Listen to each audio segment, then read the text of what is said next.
Like to replace the lock mechanism. I'm going to show you step by step how you can do that. Alright, in this case I'm going to show you how to replace the lock for ATM in a Bitcoin machine. So as you can see here, we have the machine. I have to pull this down so that way I can show you from the other side. If you want to buy Bitcoin, there you go.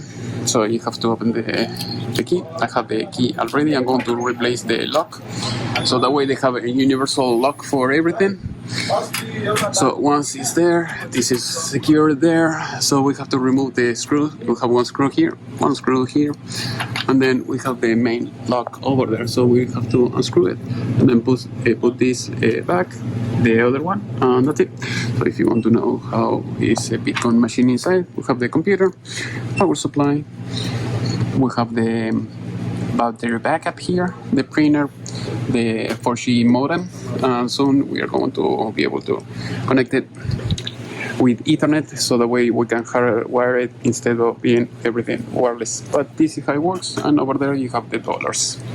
Alright, as you saw, I removed the screw that we had here and here. So this is to move the locking mechanism, as you can see.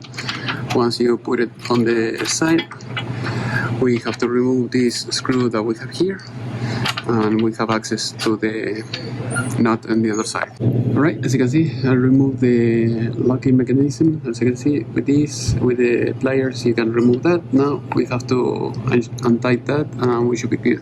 Alright, as you can see, I just removed the nut. As you can see, now we have to push this out, and we replace it with a new one.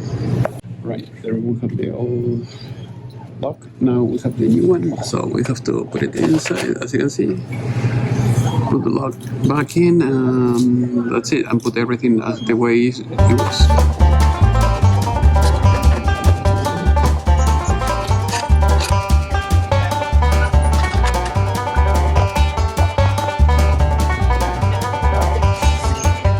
Alright, as you can see, everything is good.